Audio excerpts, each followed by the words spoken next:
சமீபத்தில் பெய்த மழையால் சாத்தனூர் அணையிலிருந்து திறந்துவிடப்பட்ட நீர் வீணாக கடலில் கலக்கும் நிலை ஏற்பட்டுள்ளது. இந்நிலையில் விவசாயத்திற்கு பயன்படும் வகையில் மழை நீரை சேமிக்க ஏரிகள், கால்வாய்கள் தூர்வாரப்பட வேண்டும் என்று இந்திய கம்யூனிஸ்ட் கட்சி கோரிக்கை விடுத்துள்ளது. இது தொடர்பாக அக்கட்சியின் விழுப்புரம் மாவட்ட செயலாளர் சரவணனுடன் எமது செய்தியாளர் கோபிநாத் நடத்திய நேர்காணலை தற்போது பார்க்கலாம். நம்ம இருக்கிற பகுதி பார்த்தீங்கன்னா திருக்கோவிலூர் தென்மணி ஆற்றில் நிற்கிறோம். நம்மளுடைய சிபிஐ மாவட்ட செயலர் சரவணன் கூட இருக்காரு. அவர் அரசுக்கு என்ன கோரிக்கை வைக்கிறத கேட்டு தெரிஞ்சுக்கலாம். அதை பாத்தீங்கன்னா சார், இப்போ விவசாயிகள் முக்கியமான கோரிக்கை பாத்தீங்கன்னா இந்த தென்மணி ஆற்றில் வர தண்ணீரை சேமிக்கணும்னு கோரிக்கை வைக்கிறாங்க. இதற்கு அரசு என்ன நடவடிக்கை மேற்கொண்டு நல்லா இருக்குன்னு நினைக்கிறீங்க? சமீபத்தில் பெய்த வடகிழக்கு பருவமழை தென்மணி ஆற்றில் மிகப்பெரிய அளவில் ஒரு கனமழையை உருவாக்கி இருக்கிறது. நம்முடைய சாத்தனூர் நிரம்பி இருக்கிறது.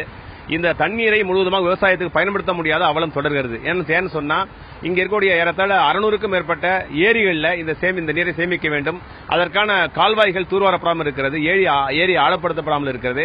இவைகளை உடனடியாக செய்ய வேண்டும். அது மட்டுமல்ல, ஏறத்தாழ நம்முடைய சாத்தனூர் அணைக்கும் கடலூருக்கும் 100 கிலோமீட்டருக்கும் கூடுதலாக இருக்கிறது. இந்த பகுதியில் பல்லாயிரக்கணக்கான ஏக்கர் விவசாய விளைநிலங்கள் இருக்கிறது. ஆகவே இந்த பகுதியில் விவசாயத்துக்கு தண்ணீரை பயன்படுத்த வேண்டும் என்று சொன்னால் ஏராளமான செக் டேம் அமைக்கப்பட வேண்டும். அதற்குரிய நடவடிக்கை அரசாங்கம் மேற்கொள்ள வேண்டும். அது மட்டுமல்ல, குடிநீருக்கும் நிலத்தடி நீர் பயன்படும். அந்த வகையில் நிலத்தடி நீரை பாதுகாப்பதற்கும் விவசாயத்திற்கு பயன்படுத்துவதற்கும் செக் டேம் என்பது ரொம்ப அடிப்படையானது. ஏரிகள் தூர்வாரப்பட வேண்டும், ஏரிகள் ஆழப்படுத்த வேண்டும் என்ற மக்களுடைய கோரிக்கையாக இருக்கிறது. இது அரசாங்கம் நடவடிக்கை எடுக்க வேண்டும் என்று இந்த பகுதி மக்கள் விரும்புகிறார்கள், விவசாயிகள் எதிர்பார்க்கிறார்கள்.